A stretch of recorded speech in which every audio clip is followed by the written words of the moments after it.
Hey folks, it's Reese back again. This is a match preview for Burnley to Nottingham Forest because the game's on Monday evening. I wasn't entirely sure uh, like whether to do the preview today, Friday or Saturday, or how much I assumed to do it before the game. It's still been a few days away, but I decided to stick with my usual day of Thursday. Now, what can we say about this game? Obviously, because we're not playing till Monday, every other team in the league have played 5 games by the time we're going into just our fourth, so we'll be 2 games behind. And even at this early juncture in the season, it feels, uh, I wouldn't say the cliche, but it's points for season defining or anything too extreme or drastic like that. But it feels that either way, whatever the result on Monday night, we're gonna. It's gonna be a memorable game in terms of the context of the season, in a way of if we can win, we'll obviously be relieved. If we can win well, handsomely, and convincingly, we'll be like right. Similar to the Sunderland away game in the Championship last season where we were 2-0 down at half time, disjointed and insipid in the first half. And then we came out in the second half and wiped the floor with them, scoring 4 without reply when both Giroud and Benson really announced themselves towards. And it feels as though a good performance like that on Monday night would be like a real statement for the team and where we as fans can be like, we've struggled in the first 3 games against exceptional opposition in City, Tottenham, and Villa, but against a team who were very good but more comparable to ourselves in Forest, a good win here could be a real statement of our not so much our intentions, but a signpost of how good we can be when we're playing against you know, the mid-table lower teams, if you will. So it could be very much game changing in terms of what we know we are able to achieve this season. In the same way, a draw would be grateful to stop the rot at this point in many ways. Something on the board. We've had an international break. We're back to it now, and there's quite a few fixtures coming our way before the international break in October. So a point of any sort will be crucial just to bring in some stability at this point. And for one, when I'm in the car going down to the game in Nottingham on Monday, I'll be thinking if we can keep a clean sheet here and show some more defensive uh, solidity and stability than what we have done in any of the old games, I'd be like, well, that's a step forward if we can stop the opposition and we can really nullify them if we can hold a more defensive line and not be like a proverbial knife through butter from the outset defensively, then that would be my achievement. Because my biggest fear in this game is that, uh, as I think I said previously in another video, before the ball would, excuse me, before the ball was kicked this season, I honestly identified that it could be nip and tuck between us and Forest at the start of the season in terms of positioning in the league this season come final reckoning. And I don't want a situation where a major rival for us in the table can go 9 points ahead of us at such an early stage in the season. I think psychologically it could be rather damaging if they were to open up such a wide gap on us at this stage. And whilst we've already proved that we can beat this team only a couple of weeks ago in the League Cup game where, let's be honest, that game wasn't very much of a pleasing spectacle on the eye until the last few minutes. And doing his great goal, there wasn't really much to report on. And I think that the goal that Amdouni got was uh, literally the only shot on target in the game on the night. And very much, I got the impression when I was sat in the ground watching it at the time that it was very much a prelude to this fixture on Monday, if you will, where both sides sort of played it as a game of chess and not wanted to show their hand too much tactically in terms of uh,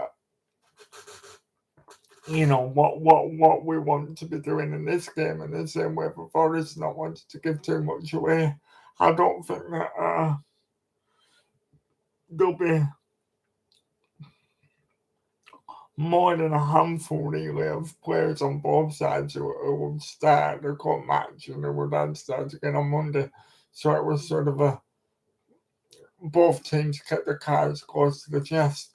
But my worry is that on the plus side, we've shown that we can beat them, and a win's a win. We all want to Burnley to get as far as they can and win as many matches and win every time that they change the pitch. But in a cup competition, when two teams meet in the cup and then in close proximity meet again in the league, I don't know whether it's just whether it's a proven fact or whether it's just my thinking, but you feel that for whatever reason, psychologically, uh, the same team very rarely seems to come out on top in both encounters. It usually seems to be one team wins in the cup, then the next time they'll get beat by the team in the league. So you worry that Forest don't, want revenge, and they've had a chance to mull over what went wrong for them in the cup game, and they might have our number if they've done the research properly this time. But I think the good news is the international break might have come at the right time for company to research things. The players have largely been away with their international teams in different environments this week. Admittedly, with varying degrees of success with their countries, but we can only hope that they've now come back refocused, refreshed, recharged, and sort of revitalized and ready to sort of assert their identity on this Burnley team. That it's terrible, really terrible if we lose this game. And whilst we should only speak in the context of each game, you can't help but feel that it is very, very, very important that, well, we must keep Forest from scoring in the first 10 or 15 minutes again, because that's been a recurring theme that we've not lasted 15 minutes at the beginning of a game without conceding a goal. And it's an away ground. like in the Premier League, it's going to be atmospheric and the fans are close to the pitch and all that cliche stuff. In the Premier League, you don't want to be given a partisan home ground like it is at the ground encouragement right from early doors because, you know, we're going to have a lot to do if we concede early. So my priority is to ease our way into the game really and not be too expansive. Uh, because like I said, yeah, yet another defeat, a fourth in a row, it could be uh, morale could become soon terrible if we were to lose this, considering that we have to play United, Newcastle, and Chelsea next. Then you've got you try and consider each game on its merits, but when you scare yourself with the name of those fixtures, you're thinking, please, please, please, Burnley get something on the board by any means necessary on Monday night before we could escalate into a situation where we've lost 7 games of football in a row and it's we're midway through October, but just in relation to this game, I think it's quite clear what most people need to see, and you know, uh, Vincent Company gave us unbelievable football last season, the best season of my 26 years or so of watching this club in terms of enjoyment. It meant everything to me.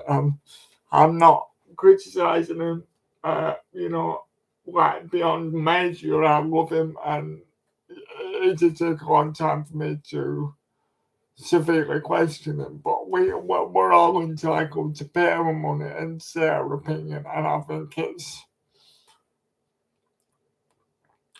commonly, accepted that we probably were always going to lose the game against the resurgent Spurs team last time.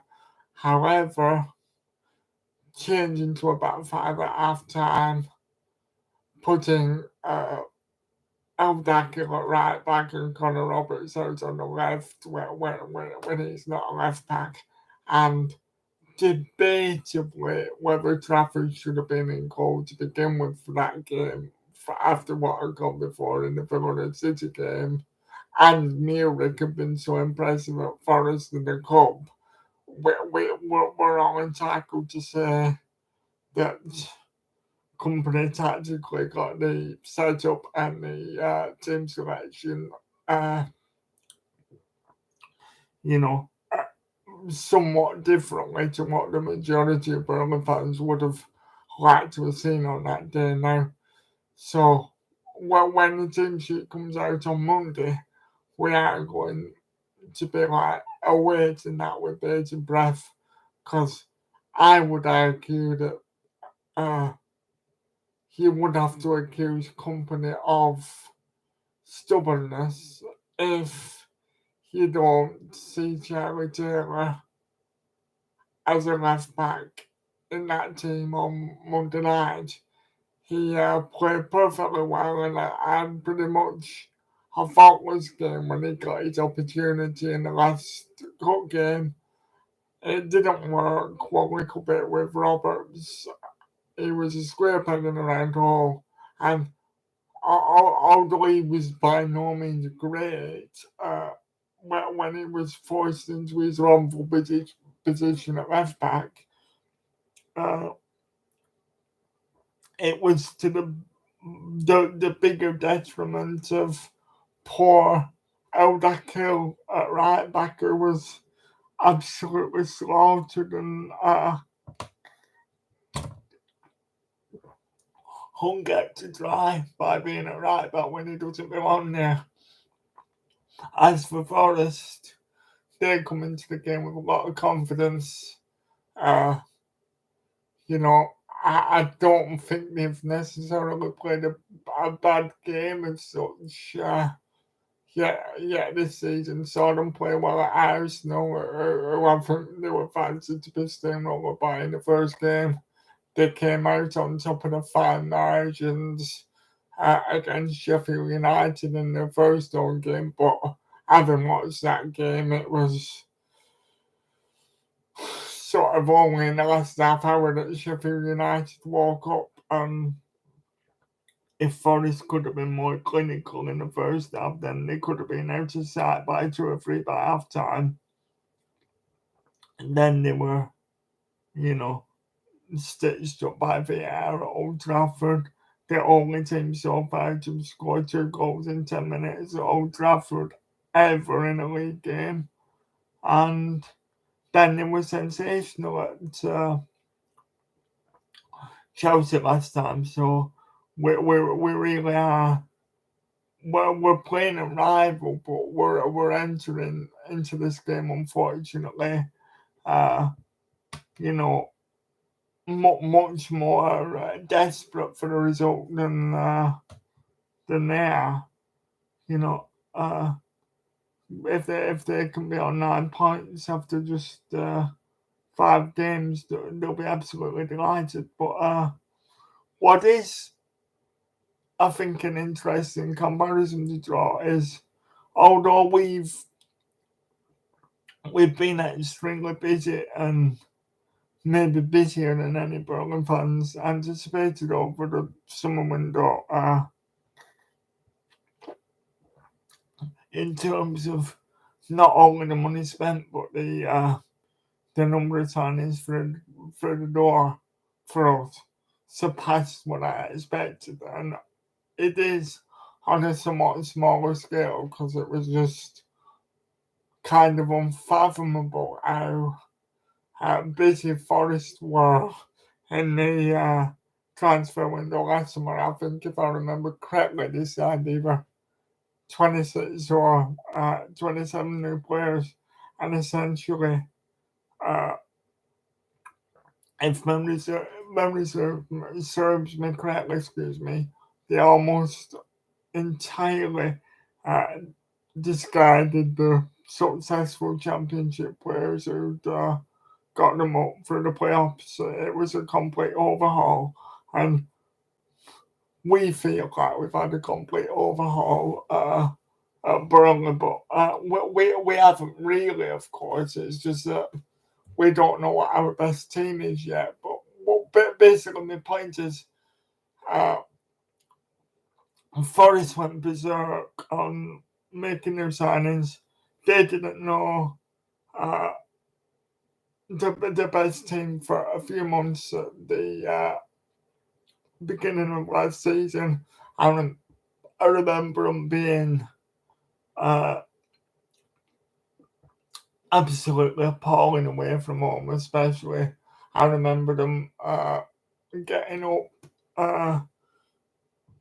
and having quite a few 1-2, I think even a 3-0 lead in all games last season and surrendering them, letting teams back into the game and dropping a lot of points from winning positions. And not that I paid a great amount of attention to what was going on, but I'm fairly sure that sort of Steve Cooper's clamour to find his best 11 and play the right formation and find his best players and identify who were going to be squad players, who were going to be the starters. I think it almost led to a lot of frustration by Forest fans, and in some quarters a clamour for him to lose his job. Now, I think I can see a lot of similarities between Forest in the early months of last season and the Clarets at the moment, and we've seen it necessary, the board have seen it necessary to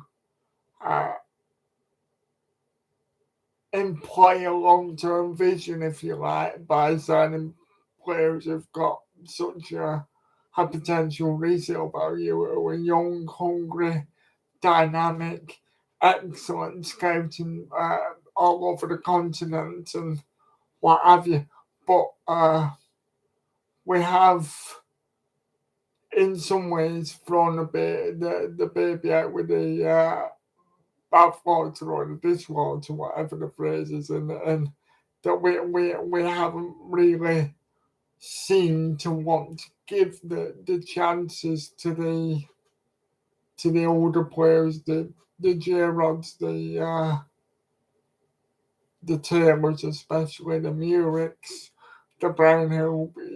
It is all a case about with the old and with the new. And obviously, we have to find our continuity and we have to cycle on a best 11 and a fluid sort of system and avoid the playing in square pegs and round holes the best as we can. Otherwise, if we're still in sort of experimentation mode, then unfortunately it's sort of a case of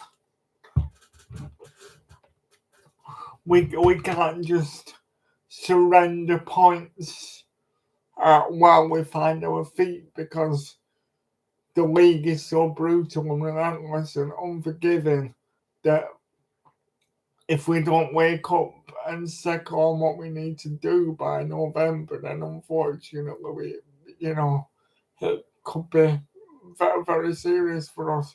So let's just hope that everybody can approach the game with sort of a mental freshness and that we, in my opinion, I would even be tempted to say just play the game with a muck and knuckle sort of approach on Monday night, which means uh, for me, I would be happy if Gudmundsson got another start, providing he's returned from Iceland, fit and fresh.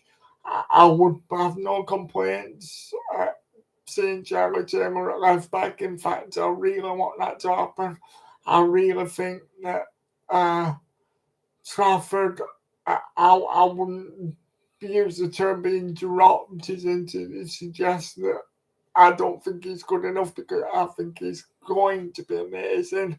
But Muric made us play for us in the cup game with more of an identity that's akin to what we all remember seeing and allowed us to get on the front foot a lot more quickly. So I just think Trafford should be just taken out to the limelight even for 2, 3, 4 weeks just to watch and learn what's going to be required from the bench. And I would even go to the most old school possible midfield just for stability and work rate and work ethic and continuity. I need to see Brino start the game. And even if I don't think it will happen, but just as a one off, I personally would not be averse to starting Cork alongside Brino.